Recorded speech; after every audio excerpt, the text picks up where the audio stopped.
a laughing emoji, and 2 words.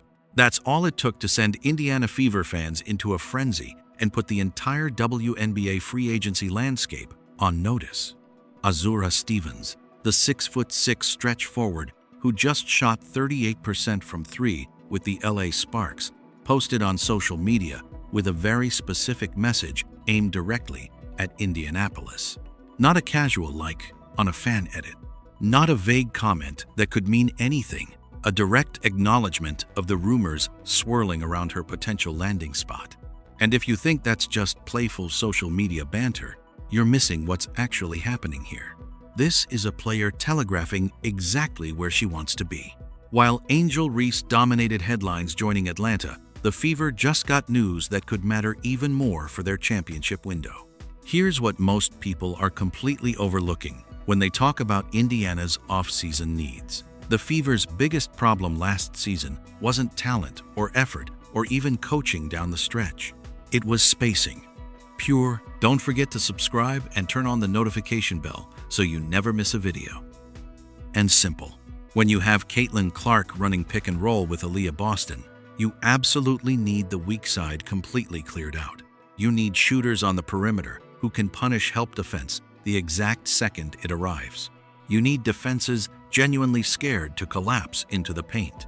Natasha Howard, who started at the 4 for most of last season, shot 27% from beyond the arc. 27. Let that sink in.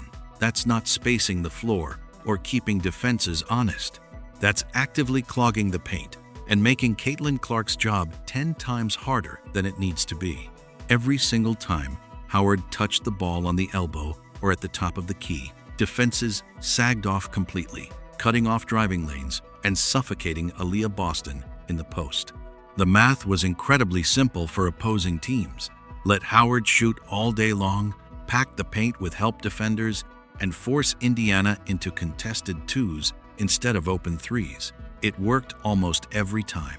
The Fever got bounced in the first round, despite having the Rookie of the Year, one of the league's best pure scorers in Kelsey Mitchell, and a defensive anchor in Aliyah Boston. They had the talent. They just didn't have the fit, the complementary pieces that turn good rosters into championship contenders. That's exactly where Azura Stevens changes absolutely everything. But what makes her different from every other available stretch 4? Azura Stevens shot 38% from 3-point range last season on over 2 attempts per game with the LA Sparks.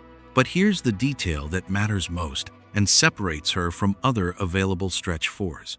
She wasn't even a primary option in that offense or someone who needed plays drawn up for her. She was the 3rd or 4th scoring option behind Dearica Hamby, Cameron Brink before the season-ending injury, and Kia Nurse. She thrived without demanding touches, without needing the ball in her hands to stay engaged, without disrupting offensive hierarchy or flow.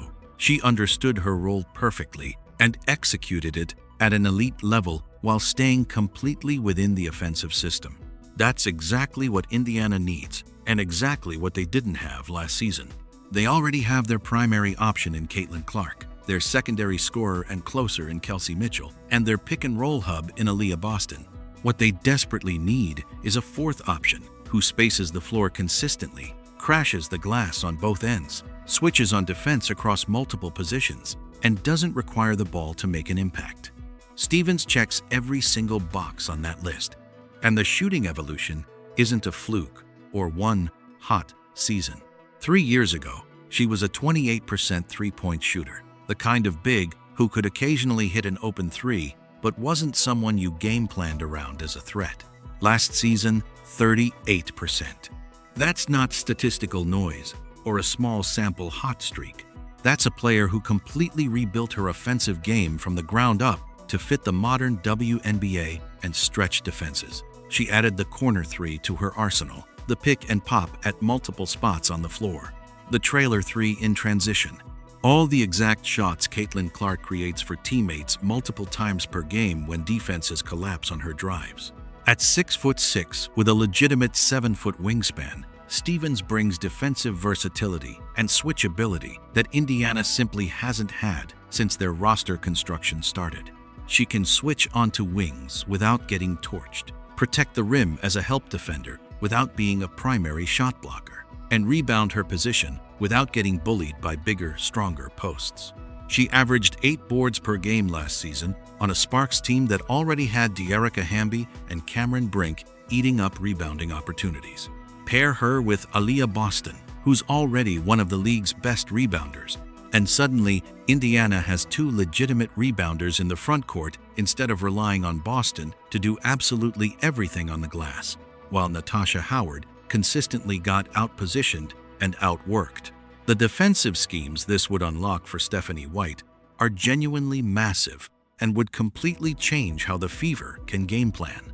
Right now, the Fever struggle significantly against teams with multiple dynamic wings who can attack in isolation or run off screens, because they don't have enough switchable defenders who can guard multiple positions. Add Stevens to the rotation, and suddenly you can switch 1 through 4 on the perimeter without massive mismatches while keeping Aliyah Boston anchored at the rim as the last line of defense. That's a playoff-caliber defense. That's the kind of versatility that wins postseason games when offenses get more deliberate, possessions matter more, and matchups become everything. Sports Illustrated didn't just mention Stevens as a potential fit among many options. They specifically identified her as one of the premier targets in this entire free agency class, calling her a potential difference maker for several teams, Fever included at the top of that list. And they're absolutely right in that assessment. But there's a very specific reason she's even available in the first place. The LA Sparks are absolutely keeping Cameron Brink as their starting power forward going forward. You don't draft someone second overall in a loaded draft class and then bring them off the bench the following season after they showed flashes of stardom before the injury. Brink is their franchise cornerstone, their future, their entire rebuilding timeline and process, which means LA's front court rotation is completely set, regardless of what happens in free agency. Cameron Brink at the 4, De'Arica Hamby at the 5, with Rickea Jackson and Kia Nurse filling out the wing positions. There's literally no starting spot for Stevens in that rotation. No clear path to major minutes without disrupting their development plan for younger players. She could theoretically stay in Los Angeles, take less money than she's worth, come off the bench for a rebuilding team that might not even sniff the playoffs next season, and watch her prime years tick away. Or she could join a Fever squad that sold out every single game last season, both home and away, playing alongside the biggest star in women's basketball and competing for championships immediately instead of in 3 years. The choice seems painfully obvious when you lay it out like that. But here's where the market dynamics get even more interesting and reveal just how valuable Stevens is. Golden State didn't select her in the expansion draft, despite having early picks. Toronto passed, despite needing veteran leadership. That's not because she lacks talent or teams don't genuinely value what she brings. It's because expansion franchises knew she'd be expensive in free agency, likely commanding near max-level money, and they wanted to preserve cap space for multiple moves instead of committing big money to one player and limiting flexibility. That tells you absolutely everything about her market value across the league. She's going to get paid significantly. 17,035 fans per game. That was Indiana's average attendance last season, the highest figure in the entire WNBA by a significant margin. They sold out all 20 home games at Gainbridge Fieldhouse. Their road games were sellouts too, with fans traveling to watch Caitlin Clark in every arena across the country. Stevens would go from playing in front of 8,000 fans in Los Angeles, often in a mostly empty arena with zero energy, to playing in front of capacity crowds every single night with an atmosphere that rivals college basketball. And this isn't just about atmosphere or energy or having fans cheer, though that absolutely matters for player experience and performance. This is about endorsement money that comes from visibility, about name recognition that leads to business opportunities, about career trajectory that extends far beyond playing days. Azura Stevens is 30 years old. She's entering her absolute prime as a player, not leaving it or on the decline. Most bigs peak between 28 and 32, when their skill development catches up with their physical tools. This is her window to cash in financially on the Caitlin Clark effect and everything that comes with that media attention, while simultaneously building a legitimate championship resume that sets up her post-playing career. Compare that opportunity to Dallas, the other team most likely to pursue her aggressively in free agency. The Wings averaged 7,842 fans per game last season, less than half of Indiana's numbers. They're rebuilding after major roster moves and trades. They have cap space, sure, more than most teams. But they don't have a franchise player to build around. They don't have realistic playoff expectations for next season. Stevens would be joining a team hoping to compete in 2 or 3 years, not right now. Imagine this starting five taking the court opening night. Caitlin Clark running point, Kelsey Mitchell at the 2, Lexie Hull on the wing, Azura Stevens at the 4, Aliyah Boston anchoring the 5. That's 3 completely legitimate three-point threats spacing around Clark and Boston. That's switchable defense 1 through 4 with Boston protecting the rim behind them.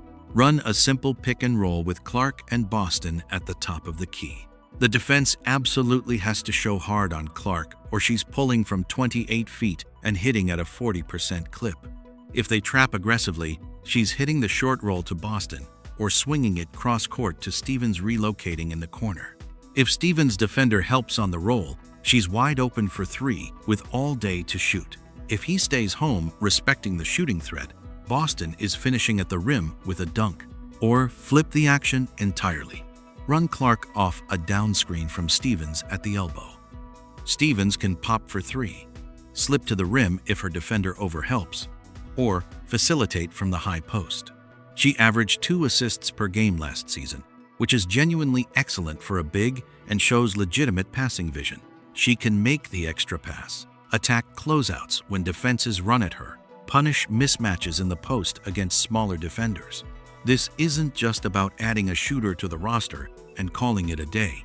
And defensively, think about the specific matchup against Atlanta now that they've added Angel Reese. The Dream just loaded up, with Reese playing alongside Aliyah Gray and Ryan Howard. That's a big, physical, rebounding-focused frontcourt, specifically designed to bully teams. Stevens can match Reese's size, shoot over her when she helps, and punish her developing perimeter defense in pick-and-pop situations. Can the Fever actually afford Stevens financially if they're also trying to re-sign Kelsey Mitchell to a long-term deal, bring back Lexie Hull, who's a restricted free agent, and eventually pay Caitlin Clark on her second contract when that comes up? The salary cap is incredibly tight in the WNBA, not like the NBA where there's more flexibility. The Fever are already committed to Aliyah Boston's rookie extension that kicks in soon. Kelsey Mitchell is going to command serious money as one of the league's best pure scorers and a player who's been significantly underpaid relative to her production and value for years. This is where legitimately tough decisions get made by front offices. Do you prioritize keeping Mitchell long-term, or do you use that money to upgrade the 4 and find scoring elsewhere from younger, cheaper options? Do you let Natasha Howard walk in free agency to free up space for Stevens? Do you move on from veterans like Erica Wheeler to create additional flexibility? The answer should be completely obvious to anyone serious about winning. You do whatever it takes to sign Azura Stevens, period. This is a championship window, not a rebuilding project or development timeline. Caitlin Clark is on a rookie contract for 3 more years. That's your window. That's your timeline to maximize. You maximize that window by surrounding her with the best possible talent available, even if it means making uncomfortable roster decisions that upset some people. Natasha Howard had her chance last season. She shot poorly from distance, clogged spacing consistently, and didn't defend at a high enough level to justify her limitations on offense. Thank her professionally for her contributions and leadership, and move on. Bring in Stevens, slide Lexie Hull into a bigger role with more minutes, and suddenly you have a starting 5 that can legitimately compete for a championship against any team in the league. The market rate for a starting caliber stretch 4 with Stevens' skill set is probably somewhere around $190,000 to $210,000 per year. That's definitely more than Natasha Howard's current deal, but significantly less than max money.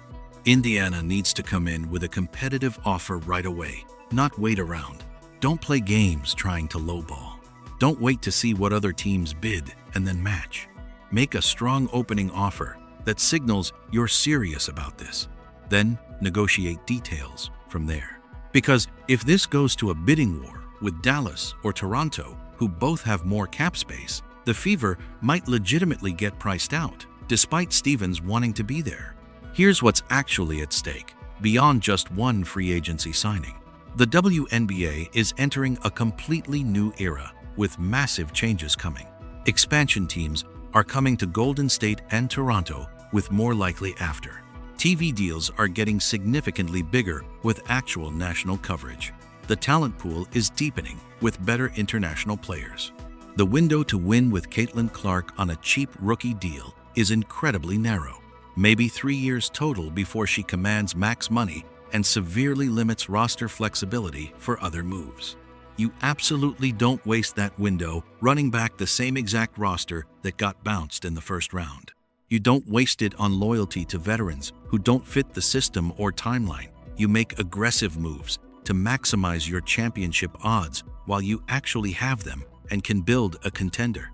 Azura Stevens posting those laughing emojis about Indiana isn't just social media fun. That's a player sending a crystal clear signal. She wants to be there. She sees the fit perfectly. She understands the opportunity this presents. Now it's entirely on Kelly Krauskopf, Amber Cox, and Stephanie White to close the deal and actually make this happen. Don't overthink this decision. Don't get cute trying to find a cheaper option who might develop. Don't convince yourselves that Natasha Howard will suddenly develop a consistent three-point shot at 33 after never showing that ability. Make the move that upgrades your roster immediately. Because if you don't, and Stevens ends up in Dallas or Toronto, you're going to spend the next 3 years wondering what could have been. You're going to watch Caitlin Clark's prime years slip away without a championship because you didn't surround her with the right pieces when you had the chance. The Fever blew last offseason. They can't afford to blow this one too. Get Azura Stevens. Build around Clark and Boston the right way. The door is wide open. Walk through it. Stay locked with my channel Simply Explained for more updates.